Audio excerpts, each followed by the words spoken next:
2025 October 19 Leo 14 മാർപ്പാപ്പ വിശുദ്ധനായി പ്രഖ്യാപിച്ച Bartolo Longo വിശുദ്ധ അൽഫോൺസസ് ലിഗോരി സ്ഥാപിച്ച ദിവ്യരക്ഷക സഭയോടുള്ള സ്നേഹവും അടുപ്പവും അദ്ദേഹത്തിൻ്റെ തന്നെ വാക്കുകൾ തെളിയിക്കുന്നു.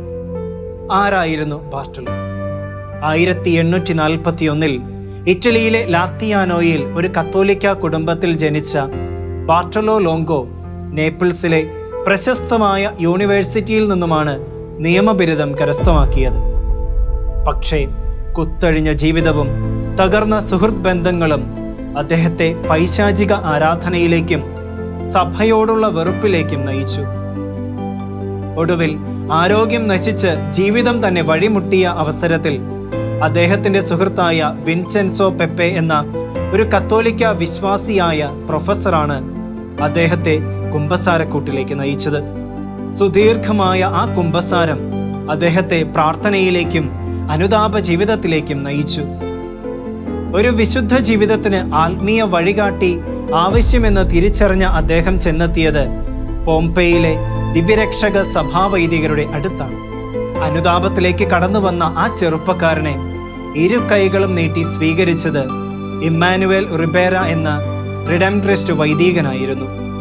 ഇമ്മാനുവേൽ അച്ഛൻ ജപമാലയുടെ പ്രചാരണം സ്വന്തം നിയോഗമായി സ്വീകരിച്ച വ്യക്തിയായിരുന്നു.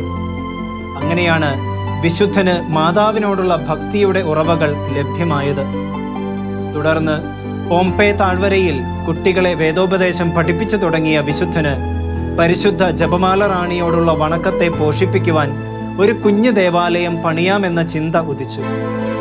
ആ സ്വപ്നമാണ് നമ്മൾ ഇന്ന് കാണുന്ന പോംപെയിലെ വലിയ ബസിലിക്ക. ജപമാല ചൊല്ലുന്നവർ നശിച്ചു പോവുകയില്ല എന്ന അൽഫോൺസസ് ലിഗോരിയുടെ വാക്കുകൾ അദ്ദേഹത്തിന് ലഭ്യമായത് ഫാദർ ജോസേപ്പെ ലിയോണെ എന്ന മറ്റൊരു റിഡംട്രിസ്റ്റ് വൈദികനിൽ നിന്നുമാണ്. ജോസേപ്പെ അച്ഛൻ നീണ്ട 18 വർഷക്കാലം അദ്ദേഹത്തിന്റെ ആത്മീയ പിതാവായിരുന്നു. അദ്ദേഹത്തിന്റെ നിർദ്ദേശപ്രകാരമാണ് വിശുദ്ധനും ഭാര്യയും റിഡംട്രിസ്റ്റ് ഒബ്ലേറ്റ്സായി ഈ സന്യാസ സമൂഹത്തിൽ സേവനം ചെയ്യാൻ ആരംഭിച്ചത്.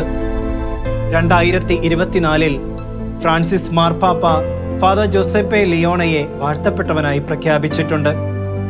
ഈ വിശുദ്ധ വൈദികന്റെ മരണശേഷം മറ്റൊരു റിഡംട്രിസ്റ്റ് സന്യാസിയായ ഫാദർ അന്റോണിയോ ലൊസീറ്റോ ആയിരുന്നു വിശുദ്ധന്റെ ആത്മീയ പിതാവ്. ഇദ്ദേഹമാണ് വത്തിക്കാനുമായുള്ള വിശുദ്ധന്റെ ബന്ധത്തിൽ സഹായിയായി നിലകൊണ്ടത്. കാരണം ബാർട്ടോലോ ലോങ്കോയുടെ പ്രവർത്തനങ്ങൾ സഭയിൽ തന്നെ സംശയത്തിന്റെ നിഴലിൽ നിർത്തപ്പെടുന്ന അവസരങ്ങളും ഉണ്ടായിരുന്നു. ഏറ്റവും പ്രധാനമായി ബാർട്ടോലോ ലോങ്കോ സ്ഥാപിച്ച സന്യാസിനി സമൂഹത്തിന്റെ നിയമാവലി എഴുതിയതും അതിന് വത്തിക്കാന്റെ അനുവാദം വാങ്ങിയെടുത്തതുമൊക്കെ റിഡംട്രിസ്റ്റ് സന്യാസിയായ ഫാദർ അന്റോണിയോ ലൊസീറ്റോ തന്നെയായിരുന്നു. ഇരുൾ നിറഞ്ഞ വഴികളിൽ ദൈവം അയച്ച മാലാഖ എന്നാണ് ഫാദർ അന്റോണിയോ ലൊസീറ്റോയെ വിശുദ്ധൻ വിശേഷിപ്പിച്ചത്.